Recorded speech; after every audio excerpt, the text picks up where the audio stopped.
Hey there, this is Alexis Knight. Welcome to True Crime, the Court of Public Opinion. I'm your host, guiding you through cases that have moved through the courts and reached a conclusion, but left the public divided. Here we are exploring a case that brings fame, violence, and redemption into one of the most polarizing stories of modern celebrity life.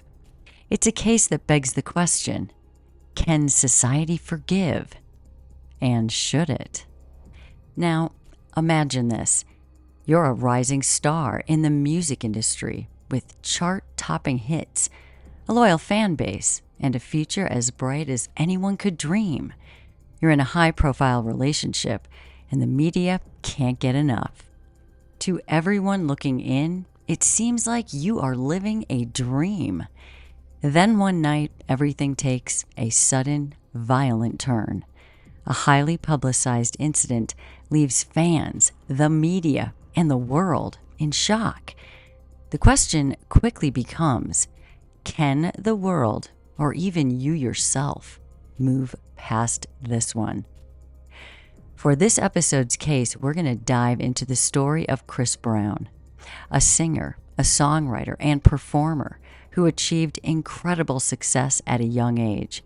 But in 2009, his career was met with an enormous challenge after he assaulted his then-girlfriend, Rihanna, in an incident that became instantly famous. This case has sparked debate for years. Some see it as a story of accountability and redemption, while others believe there's no moving past a crime like this. Chris Brown faced the legal system, served his sentence, and attempted to rebuild his career. But even today, more than a decade later, the public remains divided. Let's start with the details of the crime itself. It was early February 8th, back in 2009, when the incident occurred. According to reports, Chris Brown and Rihanna were in a vehicle together after attending a pre-Grammy Awards party. An argument escalated, and what happened next shocked the world.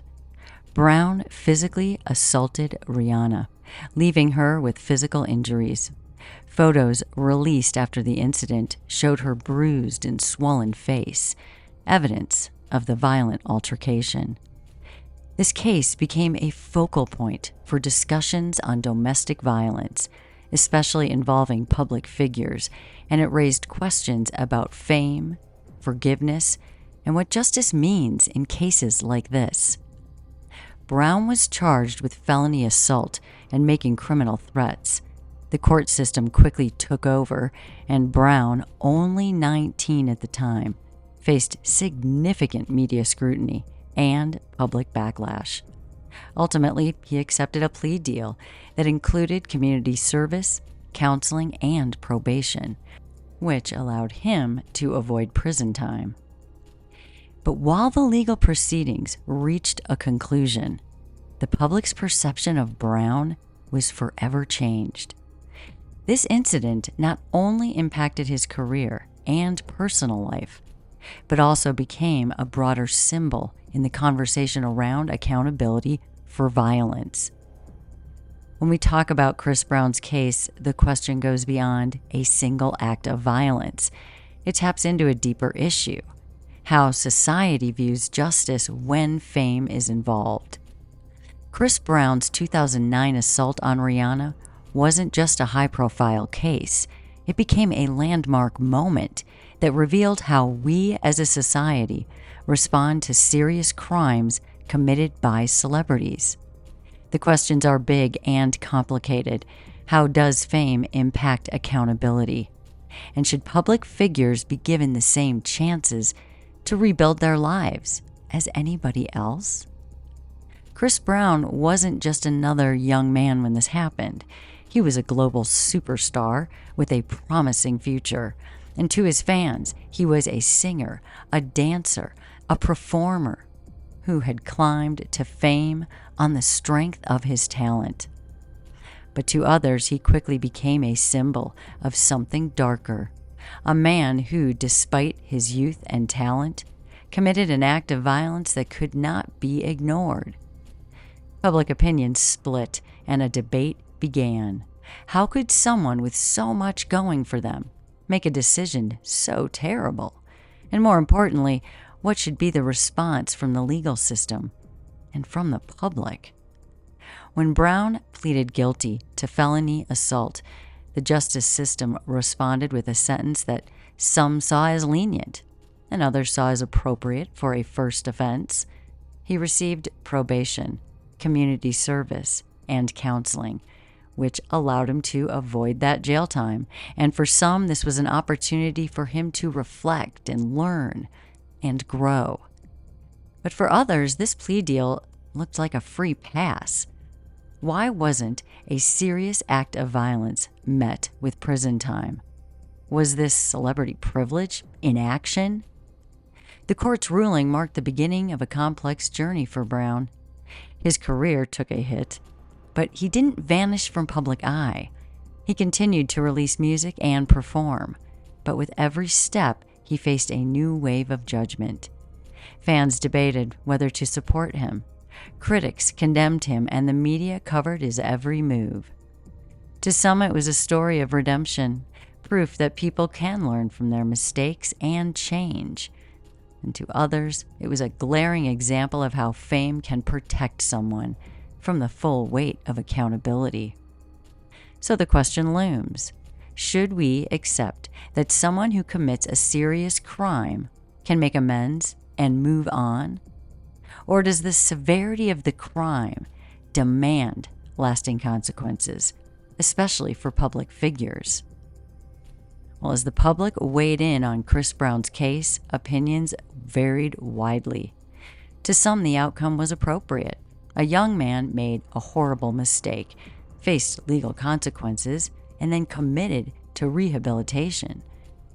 But others could not bring themselves to agree with this. It was impossible to overlook the brutal details of the crime, and they struggled to understand how a man who had committed such an act could continue to have a career at all. The images of Rihanna's injuries were impossible to forget, and they became a lasting symbol of the violence she endured. This conflict raised another question. Does forgiveness depend on who you are or what you've done? Many people felt that Brown's fame allowed him to escape harsher consequences, and that the justice system seemed willing to give him a second chance because of his status as a public figure. It's an unsettling concept. Would the average person with no fame or influence have received this same deal? Brown's story also brought up the question of redemption and whether it's even possible in cases of such visible, damaging violence. As he publicly apologized and entered anger management programs, his supporters saw his actions as genuine efforts to make things right. They believed he was working to atone for his actions and that, like anyone, he deserved the opportunity to change and rebuild. But there were others, the whole other side of it, the critics, who saw these actions as part of a PR strategy designed to rebuild his image, rather than a genuine show of remorse. In cases like this, what does it mean to truly make amends? Is it enough to apologize, complete court-ordered programs, follow through on legal obligations? Or is there something deeper that society demands, a sense of justice that requires more than just ticking boxes on a list of required actions?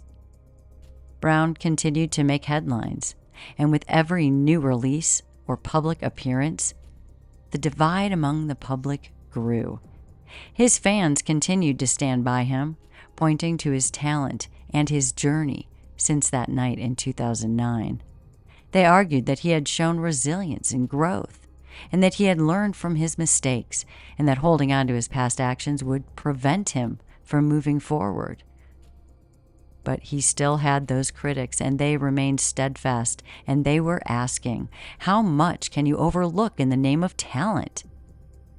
the public was left grappling with their own definitions of justice, punishment, and the possibility of redemption for someone in the spotlight. Public opinion surrounding Chris Brown was complicated, not just by the severity of the assault, but also by his attempts to continue his career afterward. With each album release, television appearance, or award, fans and critics were reminded of the violent incident that had so defined his public image.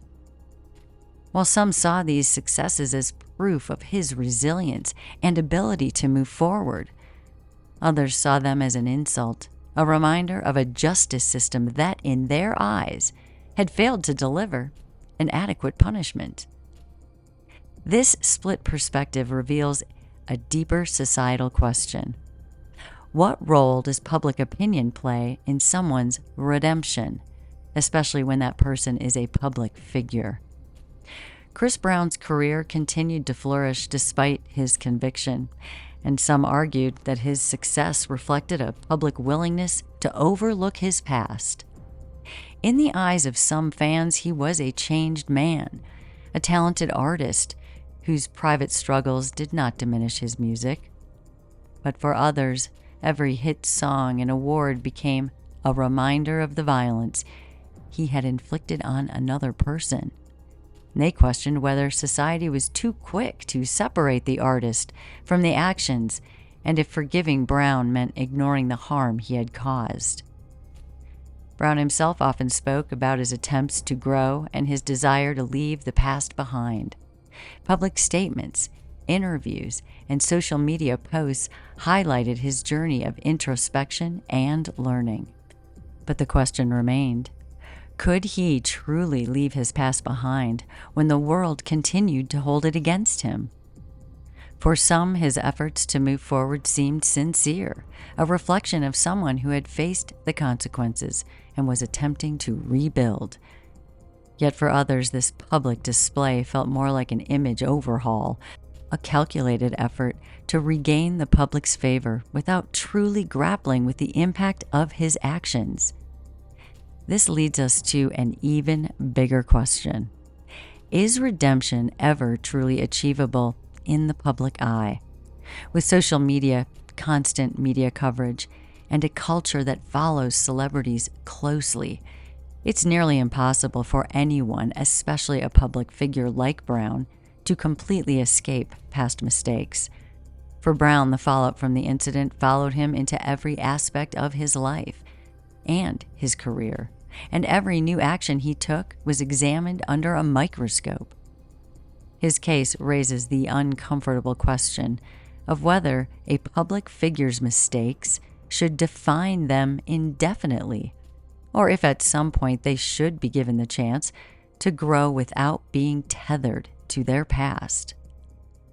And so we're left wondering, does the court of public opinion hold a different power, a different kind of power, one that can impose a sentence that lasts far beyond any legal consequences?